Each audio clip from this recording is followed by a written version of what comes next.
Yeah, I think maybe after this, we'll finally put our talk about The Acolyte to rest, because I just don't think anybody cares about it anymore. But recently, Leslye Headland, the creator and showrunner for The Acolyte, did an interview with Collider where she openly begged fans to shill for the show so that they can get approved for a second season by Disney. Shall I read the full quote? All right, I'll go for it. The interviewer said, shifting gears, one of the most popular questions from Twitter is, what do fans need to do to ensure that we get a season 2?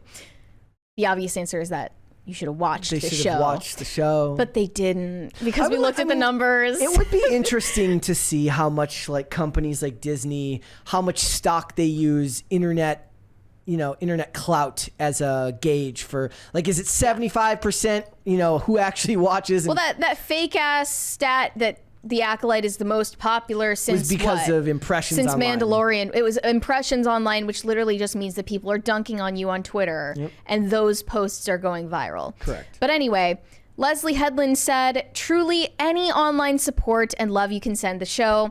It's a little tricky because of the way that the internet works.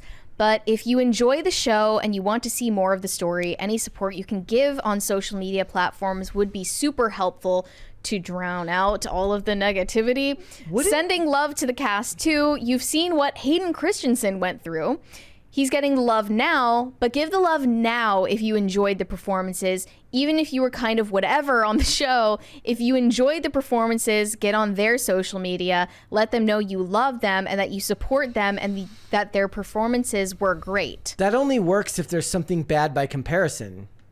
I mean, that only works if there is something to praise. It works for Hayden Christensen because something bad came after, which makes the stuff before look less awful. Yeah.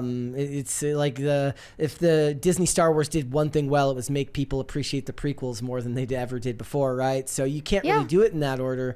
It's not going to work. And also, it's weird that she said online support, not like go stream it. Not one thing that she recommended fans do involves watching the show. Mm-hmm. She also continued to say, encourage your friends to watch the show. Okay. So there's that. A lot of my work has been word of mouth. We were talking about review bombing. So telling people not to pay attention to the IMDb score. Mm-hmm. She means you can help out our show by telling people to ignore the bad reviews. Yeah. She continued, if you enjoyed it, tell people. It kind of seems basic, but I think that's what's interesting nowadays is if you like a show, you're rarely going to go online and be like, I liked this show. You just watch it and move on. You move on. Maybe you mention it to somebody over dinner. It usually comes up that way as opposed to going online and saying that you love the show. So if you did, then pivot and be appreciative.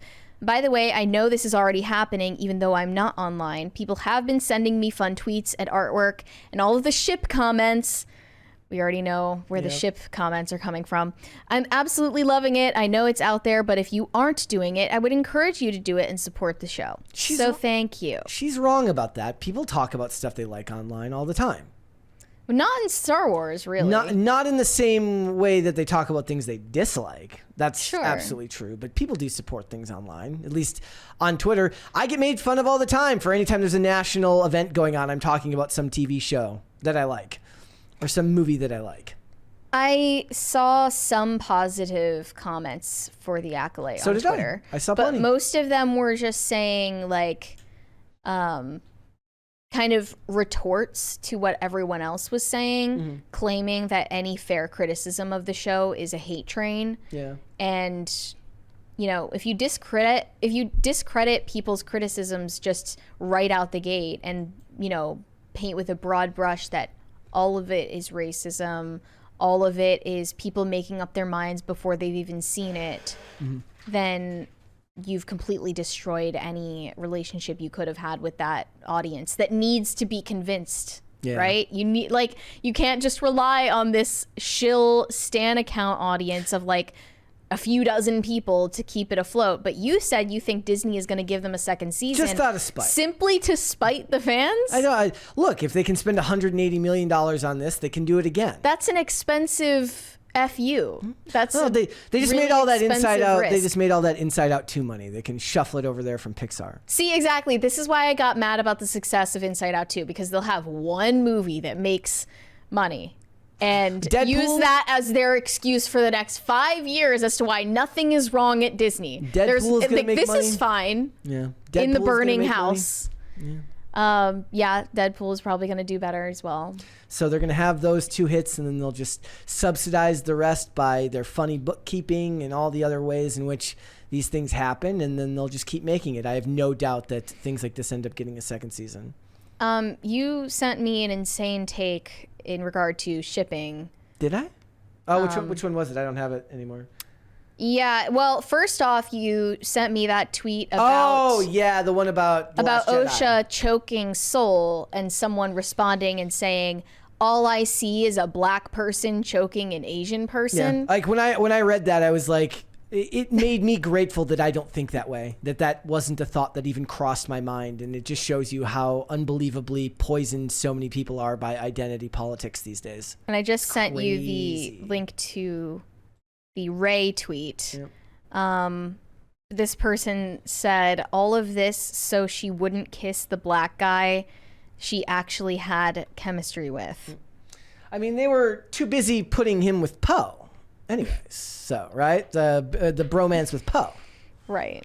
And then the I whole just don't understand section, why do you have this like weird obsession with, first of all, shipping in general is weird. Mm-hmm. But second of all, if you're going to racialize all of your shipping obsessions, that's even weirder and honestly just pornographic. Well, I mean, that's a big thing for all of this stuff, right? Like, as soon as you court stan Twitter, every single choice you make is going to be put under the microscope, right? I was just reading this large thread.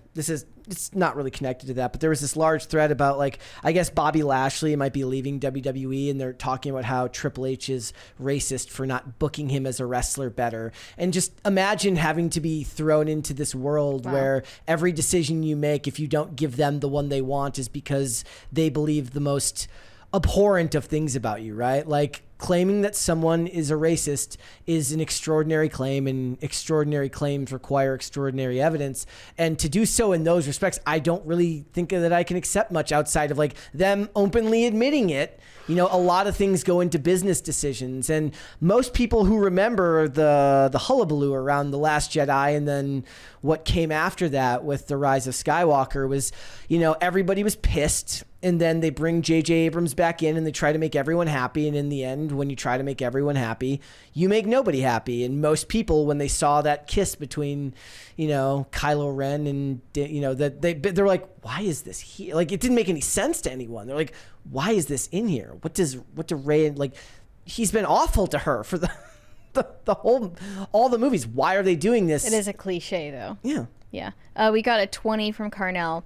Correct me if I'm wrong, but wasn't Leslye Headland, Harvey Weinstein's former assistant, already on the record during promotion of The Acolyte saying that she didn't intend to have a continuation for the show/story? Mm.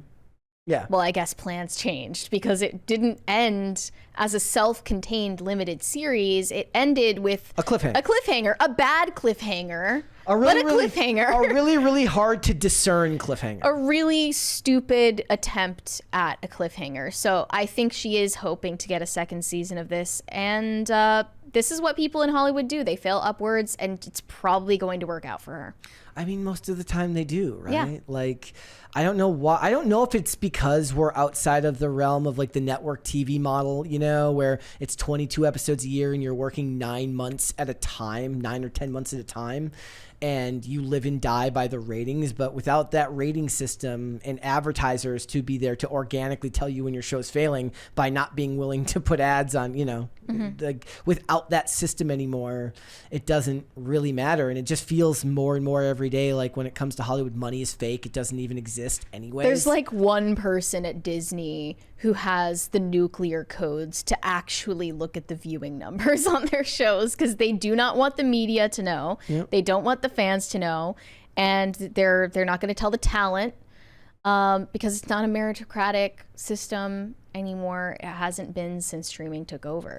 It's just funny because network TV still does infinitely better, right? Like you look at all of these streaming numbers and you see all of these shows just get murked by old shows that were on network TV a decade ago. And you wonder why, like, and to be fair to most of them, like I've made fun of, like they made a really awful television adaptation of The Equalizer where not only, because like the original, like the Denzel Equalizer movies were a race swap, but they did a race and gender swap with Queen Latifah, and it just sounds so ridiculous and incomprehensible that would get made, but it's on like season 4 and they keep renewing it. So clearly there's a niche for a lot of things. Old people are just showing up to watch, and as long as that exists, that's technically a meritocracy. If people show up to watch, you can complain about, and I did complain about the idea of Queen Latifah being any type of like scary assassin type person. It's not believable. It's ridiculous on its premise, but who am I to tell them they're wrong if they seemingly keep getting enough numbers to bring the show back, because they'll cancel other shows on a dime if they don't make enough revenue. But streaming is a completely different ballgame, and they've fallen in a lot of ways. Netflix keeps winning. And Netflix is the only one that seems to ever win and show themselves as profitable. They said that they were going to try and add 5 million subscribers in the most recent quarter. They added 8. Now I saw that Apple TV is looking to slash their budgets, and all of these other ones. They're trying to find the formula, but the sad fact is Netflix just got in first and built up a stronger infrastructure because they put out plenty of garbage, but still seem to be able to add subscribers. And now they're going to start the Netflix shopping mall. Yeah. To subsidize more of their projects. Well, no, also like they've been kicking people off so they had the lowest ad-free tier, which was like $14.95 a month or something like that, or $15.95 a month. And they've kicked people off that, where now they have to either go to the next highest tier because they completely eliminated it, or they have to go to the ad tier, which is where they want to push people. They want to push people to the ad tier. Remember when it was just plain old $8 a month? Yeah. Remember that? I do. I mean, we used to be a country. I learned the other day that a McDouble was $1. The McDouble was $1? I used to buy it for $1, yep. Back in my day. I'm at a loss. Thanks for watching. Listen to full episodes of Pop Culture Crisis on Spotify. Keep up with us on social media and make sure you subscribe and ring that bell so you never miss the show. Bye, guys.